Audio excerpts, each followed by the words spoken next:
ফুলখেতিৰে জীৱন আৰু জীৱিকাৰ সপোন দেখিছে জাজি ডিব্ৰুৱাল গাঁৱৰ অনামিকা গগৈয়ে। নিজৰ বৰিখনকে জীৱিকাৰ ভেটি হিচাপে নিৰ্বাচন কৰি নাৰ্জী, পিটুনিয়া, জাৰবেৰাকে ধৰি বিভিন্ন ফুলৰ লগতে বিভিন্ন ধৰণৰ ফল-মূল আৰু পশুপালনৰ লগত জড়িত হৈ আন 10গৰাকী নাৰীৰ বাবে আদৰ্শ হৈ পৰিছে অনামিকা গগৈ। কেৱল ফুল বিক্ৰী কৰিয়েই মাহেকত 10,000 টকাকৈ উপাৰ্জন কৰা অনামিকা এতিয়া আন 10গৰাকী মহিলাৰ বাবে আদৰ্শ হৈ পৰিছে। ফুল খেতি কৰি মই নিজকে ভাবোঁ নিজৰ জীৱনৰ জীৱিকাৰ পথ মুকলাইছোঁ বুলিয়ে ভাবিছোঁ।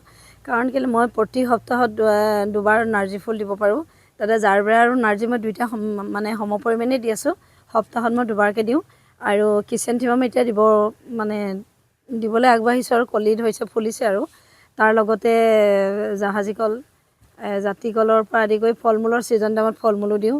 পাণ তামোলৰ পৰা আদি কৰি মই সেইখিনি কৰিয়ে উপকৃত হৈছোঁ বুলি ভাবোঁ। বিশেষকৈ মোৰ আগতে এখেত আছিলে, তেওঁ যেতিয়া নাইকিয়া হৈ গুচি গ'ল, আকস্মিকভাৱে নোহোৱা হৈ গ'ল, তেতিয়া মই ভাবিলোঁ মইতো বাহিৰত একো কৰিবগৈ নোৱাৰোঁ। বিশেষকৈ মোৰ শাহুমা আছে, যথেষ্ট বয়স হৈছে আৰু ল'ৰা এটা আছে। সেয়েহে ভাবিলোঁ মই মোৰ সোণৰ খনি বুলি ভাবিছোঁ মোৰ বাৰীখনেই।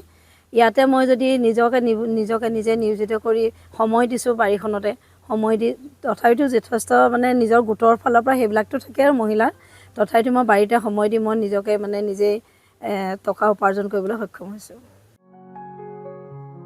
আমগুৰিৰ পৰা ৱাকিল আহমেদৰ ৰিপৰ্ট, এনি ভাৰত 24।